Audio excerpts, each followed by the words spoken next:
ធនាគារមើលមិនស្អីខ្លះបងមិញជាពេទ្យគ្រូបរៀនគ្រូកសិកម្មចុងភៅជាងកាត់សក់ធនាគារមិនបានធនាគារដែរដោយសារនៅសាលាមានផែនការសំលុយអូចឹងគាត់ថាគ្រូមួយច្រើនមុខដែរហ្នឹងហើយប៉ុណ្្នឹងឯងសិស្សមិនចង់រៀនចាញ់ idol ចិត្ត idol គេមកគេទៅហូ idol កាន់ដល់ស្រាប់ទៅហើយព្រៀនចុះគាត់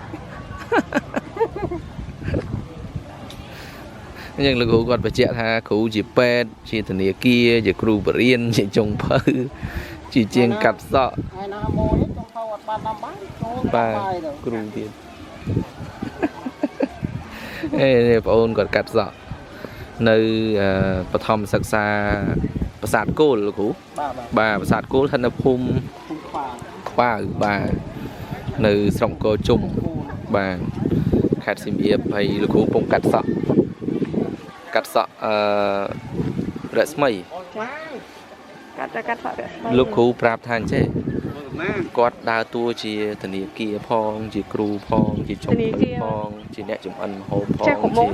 នេះហ្នឹងដើម្បីជួយសិស្សមុំហ្នឹង